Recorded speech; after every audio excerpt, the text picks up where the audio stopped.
வணக்கம் ரிலேபிங்களா இன்னைக்கு நம்ம சேனல்ல பார்க்க போறது என்ன அப்படின்னு பாத்தீங்க அப்படின்னா வங்கிகளில் அதிகாரி ஆவது எப்படி. அதாவது ஐபிபிஎஸ் எக்ஸாம் இருக்கு தெரியுங்களா. ஐபிபிஎஸ் எக்ஸாம்ல ப்ரொபேஷனரி ஆபீசர் பிஓ ஸோ அந்த தேர்வுக்கு எப்படி தயாராகுது அப்படிங்கிறத நம்ம இந்த சேனல்ல பார்க்க போறோம். இந்த வீடியோல நம்ம பார்க்க போறோம். அதாவது நம்ம எல்லாரும் நினைச்சிட்டு இருப்போம் போட்டித் தேர்வுல எந்த ஒரு காம்படிட்டிவ் எக்ஸாமா இருந்தாலும் சரி அந்த போட்டித் தேர்வுல வென்று வேலைக்கு போகணும் அப்படிங்கிற மாதிரி எண்ணம் இருக்கும். ஆனா அதை செயல்படுத்துறதுல நமக்கு எல்லாம் சிக்கல் அதிகமா இருக்கு.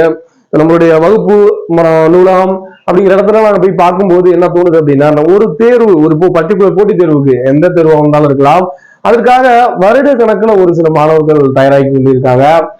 அது ஒரு சிலர் என்ன பண்றாங்க அப்படின்னா ஒரு ஃப்ரெஷரா ஒரு 6 மாசம் ஒரு தேர்வுக்கு ஒரு 6 மந்த்ல இருந்து 1 இயர்க்குள்ள டைம் எடுத்துக்கிட்டு அதை கிளியர் பண்றவங்களும் இருக்காங்க.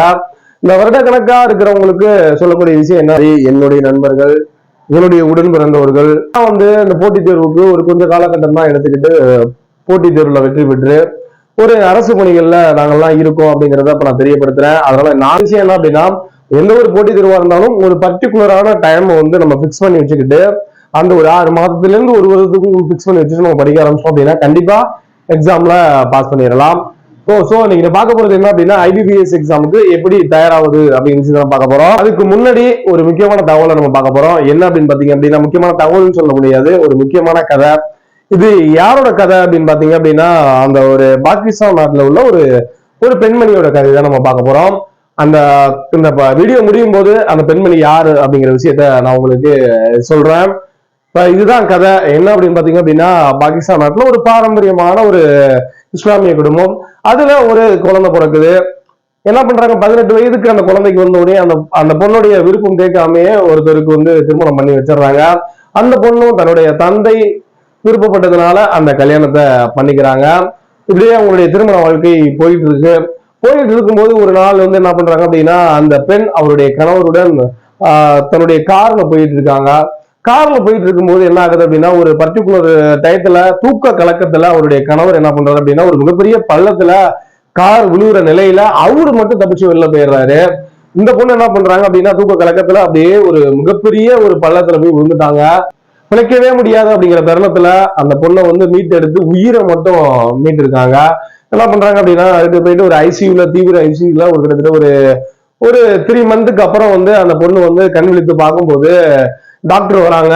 டாக்டர் உன்னுடைய 2 கைகளும் செயலிழந்து போயிடுச்சு, ஆனா உன்னுடைய விருப்பமான ஓவியம் செய்யற பணியை உன்னால செய்ய முடியாது அப்படிங்கிற மாதிரி சொல்றாங்க.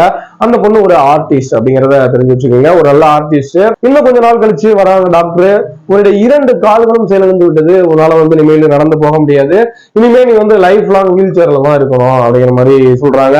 ஒவ்வொன்னா அடுத்த நாள் கண்விழித்து பார்க்கும்போது என்ன சொல்றாங்க அப்படின்னா இனிமேல் உன்னால நிரந்தரமா உன்னுடைய முதுகு பகுதியில எலும்பு உடைஞ்சிருக்கு, சோ அதனால நீ நிரந்தரமா குழந்தை பெற்றுக்க முடியாது அப்படிங்கிற மாதிரி சொல்றாங்க. அந்த பொண்ணுக்கு ஒரு பேரிடியா இருக்கு, ஒவ்வொன்னு சொல்ல ஒரு பேரிடியா ஆகிட்டு இருக்கு.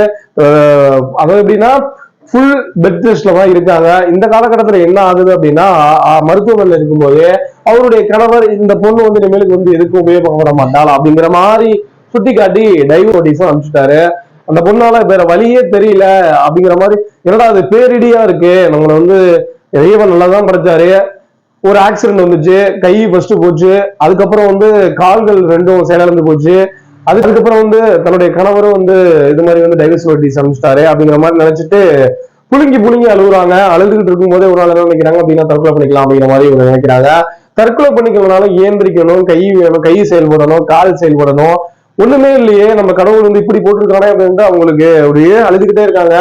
எப்படி புத்தருக்கு போதி மரத்துல ஒரு ஞானம் கிடைச்ச மாதிரி இந்த பொண்ணுடைய அந்த அழுகையில ஒரு ஞானம் பிறக்குது. என்ன அப்படின்னா அதாவது இவ்வளவு பிரச்சனைக்கு பிறகும் இவ்வளவு பெரிய விபத்துக்கு பிறகும் நம்மளுடைய கடவுள் நமக்கு நம்மள உயிரோட வச்சிருக்காங்க அப்படின்னா ஏதோ ஒரு காரணம் இருக்கும்.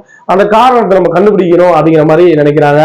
கொஞ்சம் கொஞ்சமா தன்னை தானே தேத்திக்கிட்டு சரி நம்ம வாயாலே நம்ம ஓவியம் வரையலாம் அப்படிங்கிற மாதிரி நினைச்சு ஓவியம் வரைகிறாங்க.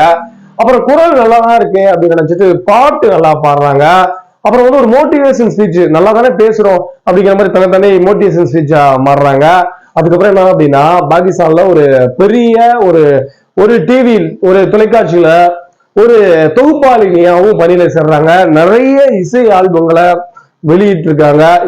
பல பள்ளி கல்லூரிகள்ல வந்து இவங்கள மோட்டிவேஷன் ஸ்பீக்கரா அழைச்சிட்டு போறாங்க. இவங்க யார் அப்படிங்க தெரிஞ்சுக்கிறதுக்கு எல்லாம் ஆர்வமா இருக்கீங்கன்னு தெரியுது. இது யாருன்னு சொல்றதுக்கு முன்னாடி இந்த ஐபிபிஎஸ் எக்ஸாம்ல ஒரு கழுகு பார்வை, ஐபிபிஎஸ் எக்ஸாம் பத்தி ஒரு கழுகு பார்வை பார்ப்போம்.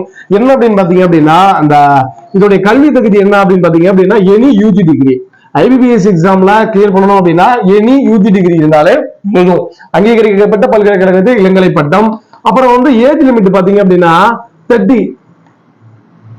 ஓகேங்களா? அதாவது ஜெனரல் டேனுக்கு வந்து 30, ரிசர்வேஷன் இருந்தா ஓபிசிக்கு ஒரு 3 இயர்ஸ் இருந்தா ஒரு 3 வயது வரை ரிலாக்ஸேஷன். அதாவது ஓபிசிக்குனா 33, எஸ்சி எஸ்டி அப்படின்னா 35 வயசு வரையிலையும் இந்த தேர்வுகளை எழுதலாம்.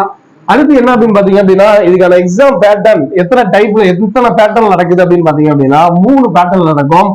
ஒன்னு பிரிமினரி, 2வது மெயின்ஸ், 3வது இன்டர்வியூ.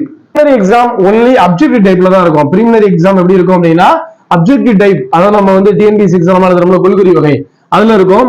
மெயின்ஸ் எக்ஸாம் எடுத்துக்கிட்டீங்க அப்படின்னா அப்ஜெக்டிவ் பிளஸ் டிஸ்கிரிப்டிவ். ஒரு சிலது வந்து கொள்குறி வகையிலையும் இருக்கும், ஒரு சிலது வந்து எப்படி இருக்கும் அப்படின்னு பாத்தீங்க அப்படின்னா கட்டுரை வரையில விரிந்துரைக்க வகையிலையும் இருக்கும். இந்த 2 ஸ்டேஜ்லையும் தாண்டிட்டோம் அப்படின்னா 3வது என்ன அப்படின்னு பாத்தீங்கன்னா பர்சனல் இன்டர்வியூ. இந்த பர்சனல் இன்டர்வியூ கிளியர் பண்ணிட்டோம் அப்படின்னா அரசுடைமையாக்கப்பட்ட வங்கிகள்லாம் ப்ரொபஷனரி ஆபீசரா வந்து உங்களை நியமனம் பண்ணுவாங்க.